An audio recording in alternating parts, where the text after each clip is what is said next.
ஹரிநாராயண துரித நிவாரண பரமானந்த சதாசிவசங்கர நாளென் செய்யும் வினைதானன் செய்யும் என நாடி வந்த கோலென் செய்யும் கொடுங்கூற்றென் செய்யும் குமரேசர் இரு தாளும் சிலம்பும் சதங்கையும் தண்டையும் சண்முகம் தோளும் கடம்பும் எனக்கு முன்னே வந்து தோன்றினேன். ஓம் அனுமந்தாய வித்மகே வாயு புத்திராய தீமகே தந்தனோ மாருதி பிரச்சோத்யாத் பட்டீஸ்வரம் ஸ்ரீ விஷ்ணு துர்கையே போற்றி, திருவாரூர் குரு தட்சிணாமூர்த்தியே போற்றி. உலகெங்கிலும் வாழ்ந்து கொண்டிருக்கும் ஸ்ரீராம் ஆஸ்ட்ரோ யூடியூப் சேனல் நேயர்களுக்கு டாக்டர் சைதை ராஜாவின் அன்பான வணக்கங்கள். நாம் இப்பொழுது இந்த எபிசோடில் வார ராசி பலன்கள் நவம்பர் 30 முதல் டிசம்பர் 6 வரைக்கும் உள்ளடக்கிய நாட்களுக்கு கிரகங்கள் ஒவ்வொரு ராசிக்கும் எப்பேற்பட்ட பலனை வழங்கப் போகிறது என்பதை பார்க்கலாம் வாங்க. டிசம்பர் 4 பௌர்ணமி திதி வருகிறது. இதுவரைக்கும் எங்களுடைய சேனலை பார்த்து கொண்டிருக்கும் அன்பர்கள், சப்ஸ்கிரைப் செய்யாதவர்கள் சப்ஸ்கிரைப் செய்து கொள்ளும்படி கேட்டுக்கொள்கிறோம். ரைட் சைடில் சப்ஸ்கிரைப் இருக்கும், பெல் பட்டன் இருக்கும், ரெண்டுத்தையும் ப்ரெஸ் பண்ணிங்கன்னா அடுத்த நொடியே எங்களுடைய வீடியோ உங்களை நோக்கி வர துவங்கிவிடும். வாங்க ராசிக்குள் செல்லலாம். உங்களது பேர ஆதரவுக்கு என்றென்றும் நாங்கள் நன்றியுடன். சிம்ம ராசி அன்பர்களுக்கு வணக்கம். சிம்ம ராசி காலபுருஷனுக்கு 5வது ராசி. சூரிய பகவான் ஆட்சி பெறும் வீடு. இப்பொழுது சூரிய பகவான் 4ஆம் இடத்தில் விருச்சிக ராசியில் செவ்வாய் சுக்கிரனோடு குரு பார்வையில் இருப்பது மாபெரும் சிறப்பு. ராசிநாதன் 4ஆம் இடத்தில் இருக்கார் அப்படின்னு சொன்னால், 4ஆம் இடம் என்பது சுகஸ்தானம்னு சொல்லணும். அது குரு பார்வையில் வேற இருக்காப்புல. இப்போ சுகவாசிகளாக இருக்கக்கூடிய ஒரு நிலை, தாய் வழி சொந்தங்களால் அனுகூலம். அதே நேரத்தில் மகம் பூரம் உத்திரம் முதல் பாதம் உள்ளடக்கியது இந்த சிம்ம ராசி அன்பர்களுக்கு. இந்த வாரம் சூப்பராக இருக்குமா இல்லை சுமாராக இருக்குமா? ராசிநாதன் நல்ல நிலையில் இருக்கிறதே நீங்கள் 50% ஓகே ஜெயிச்சாச்சின்னு அர்த்தம். ஆனால் கேது ராசியில் இருக்கிறது ஒரு மைனஸ் அப்படின்னு சொல்லணும். அது எந்த நிலையில் மைனஸ் அப்படின்னு பார்த்தீங்கன்னா, தனிமை விரும்பி ஏகாந்த விரும்பின்னு சொல்வீங்க. அதாவது பெரும்பாலும் இந்த சிம்மத்தில் பிறந்தவங்க ஒரு அட்லீஸ்ட் ஒரு கேன்டீன் போனாலும் ஒரு 2 பேர் 4 பேரோட போவீங்க, தனியாகலாம் போக மாட்டீங்க. அப்பேற்பட்டவர்கள் இப்போ தனியாக எங்கே போனாலும் தனியாக போவீங்க. இது எல்லாமே ஒரு டிஃப்ரெண்ட்டாக இருப்பீங்க. எல்லாருமே உங்களை ஒரு வித்தியாசமாக பார்ப்பாங்க. என்னங்க இது யாருக்கிட்டையும் சரியாக ஒட்ட மாட்டேங்கிறாரு அப்படிங்கிற மாதிரி. ஆனால் ஆன்மீகத்தில் நாட்டம் இருக்கும். ஆலய வழிபாடுகள் செய்வீர்கள், செல்வீர்கள் அப்படின்னு கூட சொல்லலாம். 2க்கும் 11க்கும் ஆதிபத்தியம் பெற்ற புத பகவான் 3ஆம் இடத்தில் இருக்கிறார், முயற்சி ஸ்தானத்தில் இருக்கிறார். அப்போது உங்களை பொறுத்தவரையிலையும் பொருளாதாரத்தில் சுபீட்சங்கள் வரப்போகிறது, கிடைக்கப் போகிறது. 10க்குடையவன் 4இல் அமர்ந்து குரு பார்வை பெற்று சுக்கிரன் 10ஆம் இடத்தை பார்க்கிறார். 10ஆம் இடத்தை சுக்கிரன் மட்டுமா பார்க்கிறார்? சூரியனும் செவ்வாயும் குரு பார்வை பெற்று 10ஆம் இடத்தை பார்க்குறார். அப்போ இந்த சிம்ம ராசியில் பிறந்த அன்பர்களுக்கு தொழிலில் ஒரு பிரம்மாண்ட வளர்ச்சியை பார்க்க போகிறீர்கள். இதுகாரும் இல்லாத அளவுக்கு நீங்கள் சம்பாத்தியம் சிறப்பாக இருக்க போகிறது. இரட்டிப்பு வருமானம் கிடைக்கும் என்று சொன்னால் கண்டிப்பாக கிடைக்க போகுது. அதுலேயே குறிப்பாக பார்த்தீங்கன்னு சொன்னால், சூரியனுடைய காரகத்துவம் நகைக்கலை, துணிக்கலை, ஃபேன்சி ஸ்டோர், ஜுவல்லரி, அதாவது இன்னும் நிறைய இருக்குது. அதாவது ரியல் எஸ்டேட் பிரமுகர்கள், ஃப்ளாட் ப்ரமோட்டர்ஸ், இவங்க எல்லாருக்குமே பார்த்திங்கன்னா ஒரு சிறப்பான ஒரு வேலை வாய்ப்புகள் கிடைச்சி சம்பாத்தியம் கிடைக்க போகிறது. வீடு இல்லாதவர்கள் வீடு வாங்கக்கூடிய ஒரு தருணம் இது. வீடு அமையும் இந்த வாரம். வீட்டு குடும்ப உறுப்பினர்கள் உட்கார்ந்து பேசி நல்ல முடிவுக்கு வருவீங்க. மற்றபடி உங்களை பொறுத்தவரையில் ராஜ கிரகங்களான சூரியன் செவ்வாய் குரு பார்வை பெற்று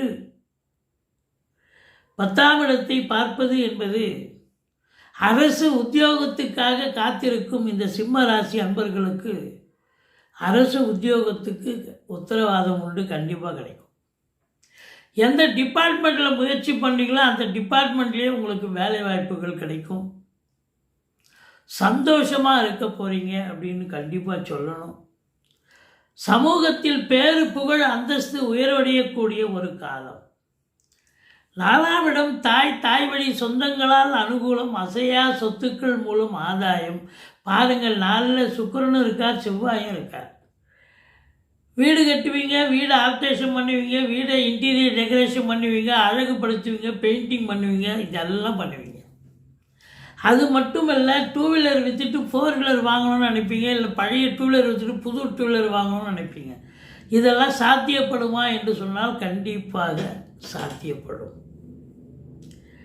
5ஆம் இடத்து அதிபதி 12ல் இருக்கிறார்.